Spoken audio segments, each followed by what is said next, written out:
안녕하세요. 켈리남녀의 우정아입니다. 안녕하세요. 켈리남입니다. 네, 오늘은 미국에 대해서 어떤 얘기 해볼까요? 오늘은 미국 영토 매입에 관한 얘기를 나누게 될 거예요. 처음부터 미국이 이런 모양의 이런 사이즈는 아니었습니다. 아니었겠죠. 네, 네. 매입을 통해서 특별히 아주 빅딜을 통해서 이런 형태, 이런 사이즈를 갖추게 됐는데요. 그 계약건들에 대해서 준비를 해봤습니다. 뭐 신사적인 매입은 아니에요. 강제가 들어간 그런 매입이겠으나 그래도 돈은 주고 샀대요. 그러니까 네. 어떻게 지금의 미국의 지도가 땅이 영토가 완성이 됐는지 네. 그 부분에 대한 얘기를 아마 한 번에 다 준비하기에는 여러분도 따라오시기도 보시기도 조금 지루하실 테니까 두 번에 나눠서 준비할게요. 나누면 재밌나요? 뭐 지루하지 않나요? 심심하진 않을 것 같다. 뭐 그런 거죠. 네. 먼저 이제 저희가 소개하고 싶은 거는 네. 플로리다를 갖고 왔잖아요. 네. 그것도 이제 플로리다를 스페인으로부터 샀죠. 그렇습니다. 네. 스페인이 영국에게 넘긴 땅이었어요. 그렇죠. 네. 그런데 미국이 독립전쟁을 이제 영국과 치르면서 영국이 좀 세력이 약해지니까 스페인이 다시 그 땅을 점유하게 되죠. 그러니까 뭐 그 당시는 그런 거였어요. 남이 조금 약해지게 되면 바로 그냥 들이대는 그런 세상이었기 때문에. 네. 네. 그래서 결국은 스페인이 점유했던 땅을 또 다시 미국이 그렇죠. 네, 그때도 이제 스페인이 여러 가지로 국력이 약해지니까 미국이 바로 들이댔던 거죠. 네, 그때 체결한 국경 조약을 통해서 스페인으로부터 플로리다를 가져왔는데 지불은 했습니다. 500만 달러를 주고 샀습니다. 그게 뭐 애덤스 오니스 조약인가 아마 그럴 거예요. 그때 이제 국무장관으로 있었던 존 켄시 애덤스가 나중에 미국의 6대 대통령이 되는 인물인데 네. 바로 그 플로리다 매입 계약을 체결했던 당사자였었습니다. 그런데 이제 뭐 플로리다는 뭐 상대적으로 작은 땅덩어리다. 그래서 뭐 500만 달러 정도였다라고 하지만 네. 가장 큰 덩치는 아무래도 프랑스로부터 사들인 루이지애나였죠. 그렇습니다. 그때 그 루이지애나를 살려고 했던 건 아니에요. 네. 원래는 그 미시시피 강을 이렇게 배가 지나다니면서 유통을 해야 되는데 네. 뉴올리언즈가 그 당시에 이제 프랑스령이었단 말이에요. 네. 지나다니다 보니까 통행료를 내야 되잖아. 네. 그래서 차라리 그 돈 줄 바에는 우리가 그냥 사는 게 낫지 않겠냐. 그래서 나폴레옹 보나파르트한테 그 뉴올리언즈 좀 팔자라고 네. 들이댔는데 이게 또 생각지도 않은 카운터 오파. 그게 이제 그러지 말고 루이지애나 통째를 사면 어떻겠느냐. 그 당시에 두 사람인가 이제 권한을 갖고 나폴레옹을 만나러 갔는데 의회가 한 1,500만 달러를 갖다가 맥시멈으로 해서 네. 그걸 상한가로 해서 뉴올리언즈를 구입을 해와라. 라는 이제 그 요청을 했죠. 네. 근데 거기서 이제 프랑스에서 루이지애나를 통째로 가져라. 네. 그러면서 제시한 조건이 1,500만 달러였어요. 그렇습니다. 하지만 그 사는 사람의 입장이나 특별히 파는 사람의 입장이나 루이지애나 사이즈가 얼마만큼인지 몰랐다는 게 재미난 사실인데요. 그걸 알았으면 그 돈 주고 팔지 않았겠죠. 그걸 알았으면 글쎄요. 더 큰 돈을 불렀을지도 모르겠지만 서로 그런 사이즈는 모른 채로 거래가 됐다는 거. 그러니까 묻지마 재밌는 투자였어요. 얘기죠. 묻지마 투자. 무슨 네. 뭐 이렇게 라 사이즈가 이렇게 나오는 뭐가 있잖아요. 네. 그 땅 사이즈가 그런 것도 없이 그냥 어떻게 하다 보니까 그냥 구입을 하게 됐는데 여기서 네. 참조로 루이지애나를 구매했다 그러니까 뉴올리언즈가 있는 지금의 루이지애나 정도라고 네. 생각하실 텐데 그게 아니고요. 루이지애나는 물론이거니와 네. 그 위에 이제 오클라호마, 와이오밍, 무슨 뭐 캔사스, 몬타나까지 네. 아무튼 뭐 광활한 중부 지역 일대를 관통하는 거기가 이제 루이지애나였던 거죠. 그렇죠. 그걸 통째로 1,500만 달러에 뉴올리언즈의 상한가라고 책정했던 금액을 주고 갖고 오게 돼요. 네. 근데 이제 그래서 그것 이제 때문에 나중에 말이 많았지. 맞죠. 그런데 이제 그 1,500달러에 루이지애나까지 다 사갈래라고 하니까 혹시 나폴레옹 마음이 바뀔까봐 염려된 네. 그 두 사람이 이거 빨리 결정해야 된다. 마음 바뀌면 큰일 난다. 지들이 했던 마음대로 거죠. 했어요. 지들이 마음대로. 그래서 그거 원래 그렇게 하려고 그러면 맞아요. 우회 승인 받아야 되거든요. 시간이 걸리죠. 그런데 그러다가 뭐 루이지애나가 큰 사이즈라는 거 알게 되면 어떻게 될 거예요? 지금처럼 카톡이 있어갖고 네.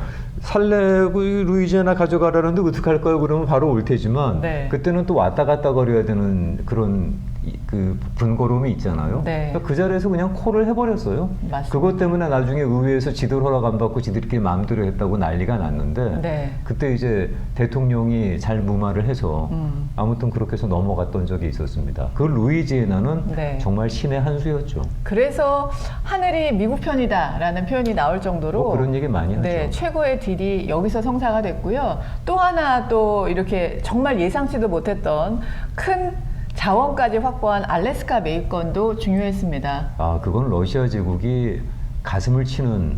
맞아요. 근데 그 당시는 말입니다. 사실은 그냥 동토의 땅이었어요. 얼음 땅이었어요. 그래서 오죽하면은 그거 알래스카 매입 그때 뭐 700만 달러인가 720만 달러에 샀죠. 매입한다 그러니까 미국 전역에서도 반대 목소리가 많았어요. 그 얼음 덩어리 땅을 사서 뭐 하느냐라는 얘기가 나왔었고 네. 거기 가서 뭐 할래 뭐 이런 얘기가 있었고 네. 오죽하면 의회에서 720만 달러에 대한 승인을 네. 1년 동안이나 질질 끌면서 안 해줬던 거예요. 그래서 1년 후에나 돈을 지불했대나 뭐 아무튼 마무리를 했대나 뭐 그렇죠. 네. 그만큼 상당히 비난의 목소리가 높았어요. 그런데 정작 구입하고 보니 네, 엄청난 자원이 땅에 묻혀 있었죠. 이게 완전히 그냥 노다지 호박이 땅이었죠. 넝풀채 들어왔지. 맞습니다. 천연가스 있지, 굴이 나지, 석탄은 세계 생산량의 10분의 1인가 그렇지. 무엇보다 거기 석유 나지. 네. 그 뭐 720만 달러는 그냥 거저죠. 그렇죠. 껌값이었죠. 당시 러시아 제국이 크림 전쟁 때문에 경제적으로 좀 안정적이지 않은 시기였기 때문에 그렇죠. 이런 거래가 가능했던 거예요. 그러니까 미국이 이 정도 사이즈가 될 때까지 주변국들이 재정적으로 어려움을 겪는다든지 전쟁의 후유증이 있다든지 그런 악재들이 곳곳에 있을 때 정말 적재적소에 딜이 들어가서 적은 돈으로도 큰 땅을 확보하는 딜들이 있었던 거예요. 그렇습니다. 뭐 나중에 저희가 지금은 그냥 시대순 무시하고 덩치순으로 말씀을 드렸지만 그런데 나중에 2부에서 한번 시대순으로 정리를 요약을 한번 하겠습니다만 네. 아무튼 사들이는 매입하는 땅마다 네. 아무튼 대박을 쳐갖고 미국이 도대체 전생에 무슨 예쁜 짓을 했길래 이런 복을 받나라는 뭐 그런 얘기도 하죠. 그렇습니다. 그리고 나서 이제 비로소 사람들이 캘리포니아 쪽 태평양 연안에 눈독을 들여요.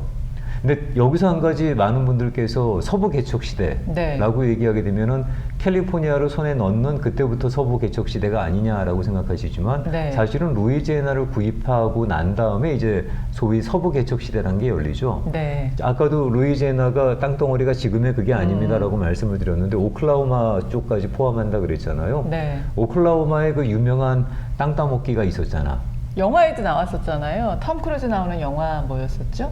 그 한때 둘이 부부였나? 네, 니콜 키드만 나오는 영화요. 예. 네. 그 Far and Away인가라는 네. 그 영화에서 보면 보신 분들을 기억하실 거예요. 그 말 타고 무작정 달려가고는 네. 그리고는 깃발 꽂으면 그게 지 땅이잖아. 그렇죠. 네. 그렇게 해서 땅을 확보하는 그래서 그래서 지금 그 농장주가 되신 자손들이 지금도 뭐 농장주인 그런 네. 경우도 덜어 그때 있는데 할아버지가 열심히 말 달려갖고 깃발 꽂아준 그거 물려받아갖고는 네. 하지만 또 그렇게 또 땅 주인이 됐던 사람들이 있는가 하면 또 밀려서 거기까지 갔던 원주민들, 인디언들의 희생이 있었기 때문에 또 이런 사이즈가 그렇죠. 되지 않았나 싶어요. 그분들도 밀려서 거기까지 갔었는데 나중에는 또 이런 식으로 뺏기는 그런 순환이 있었습니다.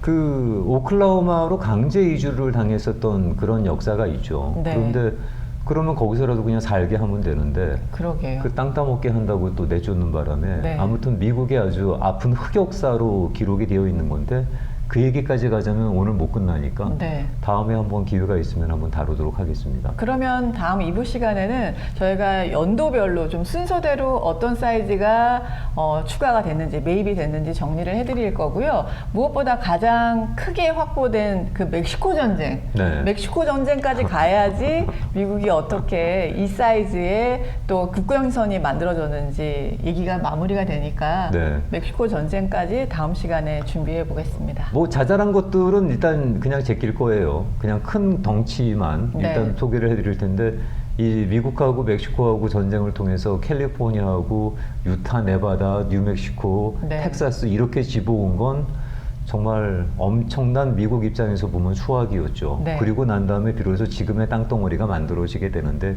그 얘기는 저희가 2부에서 옷 갈아입고 뵙도록 하겠습니다.